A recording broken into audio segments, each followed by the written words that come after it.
కేసీఆర్ తనకు సీట్ ఇవ్వకపోవడంపై జితేందర్ రెడ్డి స్పందించారు. ఇవాల్టి వరకు తాను మచ్చలేని రాజకీయం చేశానని, తన మీద ఉన్న కొన్ని ఆరోపణల వల్లే టికెట్ ఇవ్వలేదని అనుకుంటున్నానని జితేందర్ రెడ్డి అన్నారు.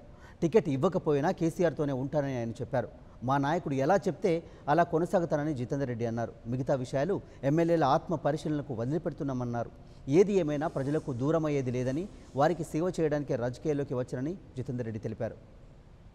ప్రజలకు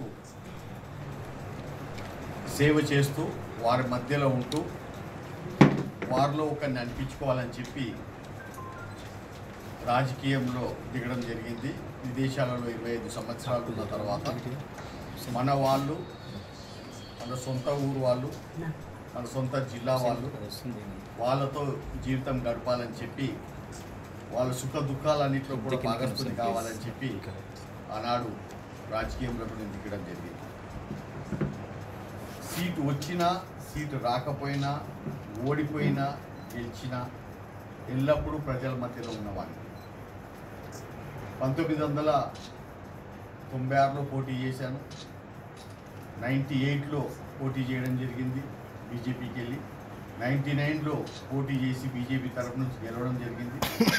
దాని తర్వాత 2004లో సీటు రాకపోయినా పార్టీతోటే ఉండడం, ప్రజల మధ్యలోనే ఉండడం, మహబూబ్నగర్ ప్రజలతోటే ఉండడం జరిగింది. 2009లో ఇక్కడ నుంచి కేసీఆర్ గారు మహబూబ్నగర్లో నిలబడతారు అని చెప్పి 11 రోజుల ముందే నన్ను చేవెళ్లకు షిఫ్ట్ చేసినాం. For more updates, please subscribe 99 TV Telugu.